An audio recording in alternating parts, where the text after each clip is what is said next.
On the bank of the river stood Running Bear, young Indian brave.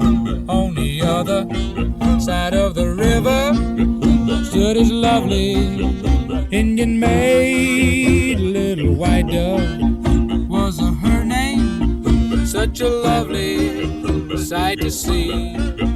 But their tribes fought with each other, so their love could never be.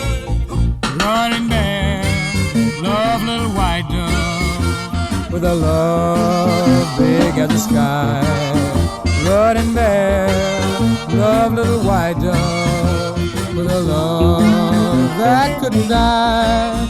He couldn't swim the raging river, 'cause the river was too wide.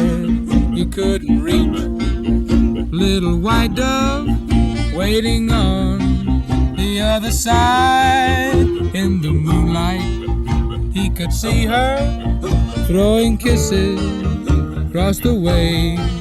Her little heart was beating faster, waiting there for her brave.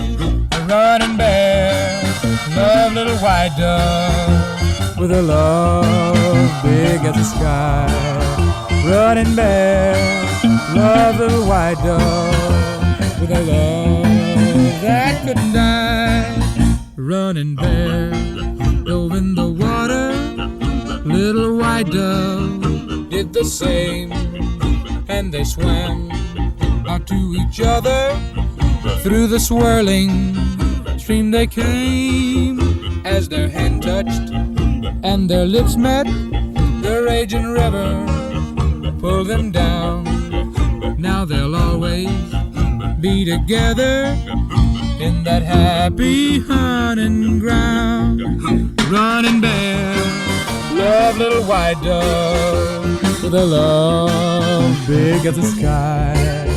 Running Bear loved little white dove with a love that couldn't die.